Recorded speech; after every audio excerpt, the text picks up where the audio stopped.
ay maikwento ko lang sa inyo naging experience ko noong mga nakako dito sa Canada. Kaso nga lang ay hindi ko maipapakita sa inyo lahat ng videos ng mga pangyayari kasi nga mula nang nanganak ako ay nakalimutan ko na ako nga pala ay vlogger-vlogera. Noong October 17, 2025 ay pinapunta kami ng OB ko sa hospital around 4 PM para lagyan ako ng cervical balloon catheter.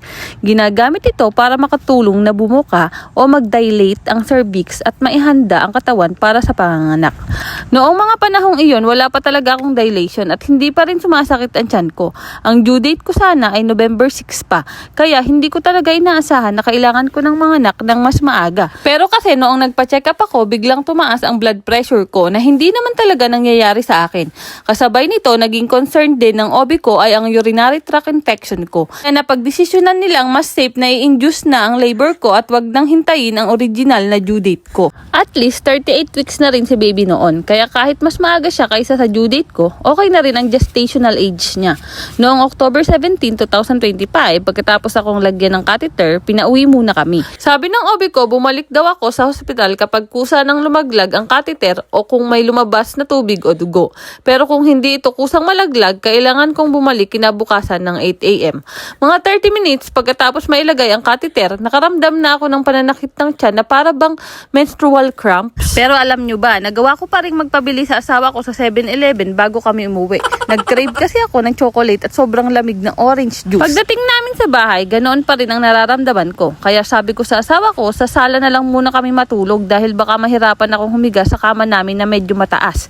Ihi rin kasi ako ng ihi nun, medyo mahirap umihi dahil may catheter ako, kaya ingat ako na hindi matamaan o mahila. Hindi rin naman ako nakatulog ng maayos kasi mayat maya ay naghihilab na ang tiyan ko. Pero kaya ko pa naman siya noong mga oras na yon. Inumaga na nga kami na hindi pa rin kusang nalaglag ang catheter at wala rin akong nakitang tubig o dugo. Kaya October 18, around 8 AM, bumalik na kami sa ospital pagkatapos naming maligo. Pagdating namin sa ospital ay inassist naman agad ako ng nurse dahil hindi kusa ang paglabas ng catheter. Tinanggal niya ito manually. Hinila niya ito palabas. Masakit siya ha, pero tolerable naman. Pagkatapos nun, chinek nila ang vital signs at blood pressure ko. Tinanong din nila ako kung gusto ko ba ng pain medication o anesthesia kapag lumakas na ang labor ko. Kasama sa mga opsyon ang epidural. At that time, hindi muna ako nagpalagay ng kahit ano kasi feeling ko kaya ko pa. Pagkatapos, pinagpalit na ako ng hospital gown at sinabi ng nurse na maglakad-lakad muna ako dahil 2 centimeters pa lang ang dilation ko.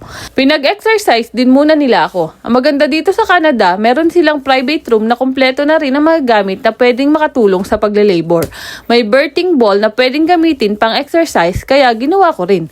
At that time, hindi pa naman ganoong kasakit ang tiyan ko. Pero around 12:30 noon, pinutok nga ng OB ko ang panubigan ko manually. Gumamit siya ng maliit na sterile instrument para mabutas ang amniotic sac.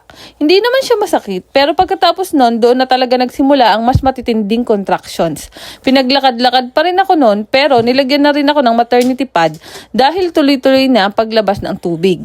Mayat-maya na ang paghilab ng tiyan ko at habang tumatagal, sobrang sakit na talaga. Kaya around 3:30 PM, hindi ko na kinaya at nag-decide na ako magpa-epidural. Mga 30 minutes pa ako naghintay dahil kailangan ko pang hintayin ang anesthesiologist. Akala ko nga sobrang sakit ng epidural pero surprisingly, tolerable naman pala. After noon, nakahiga na ako at around 6 centimeters na ang dilation ko. Masakit pa rin kahit may epidural pero kahit papaano, mas nakakaya ko na. Nung ready na at malapit na sa pushing stage, sinabihan ako ng nurse na hintayin muna ang doktor at wag munang umire. Kapag nararamdaman kong parang kailangan ko ng umire, mag-inhale-exhale lang daw ako at subukang i-relax ang katawan ko. At nakakatulong naman talaga ang pag-inhale-exhale. Pero grabe ha, ang hirap pigilan ng pag-ire kapag feeling mo anytime ay lalabas na si baby. Pero hindi naman ganun kabilis din lumabas si baby. Nahirapan din kasi ako sa pag-push ng tama noon. Kaya parang pabalik-balik ang progress ng ulo niya habang nagtutulak din ako.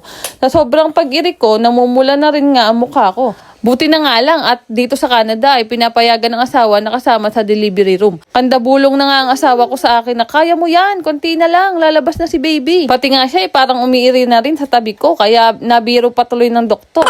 Finally, around 6 PM ay lumabas na din si baby. Hay, sa wakas! At awa ng Diyos ay safe at healthy siya.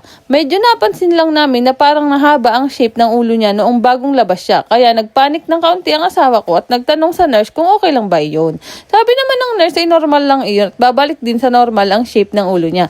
At doon ko talaga naisip kung gaano kahanga-hanga tayo mga nanay. Ang hirap ng journey mula sa paglilihi, pagbubuntis, panganganak, at lalo na sa pag-aalaga ng baby.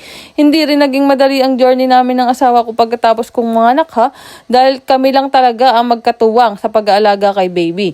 Ay pareho pa kaming first time mag-alaga ng newborn, ay yung panganay ko kasi nung 2 weeks pa lang siya, kumuha na ako ng yaya para makabalik ako sa trabaho. Kaya itong experience na ito, masasabi kong first time ko talaga na ako mismo ang hands-on na nag-alaga ng newborn. Kaya nagpalitan kami ng asawa ko. Ako ang naka-duty mula 5 a.m. hanggang 10 p.m. Tapos siya naman ay mula 10 p.m. hanggang 5 a.m. Hindi nga rin ako makatulog ng maayos noon dahil nagpapampa ko every 2 hours. Ayaw kasi mag-direct latch ni baby sa akin noong una.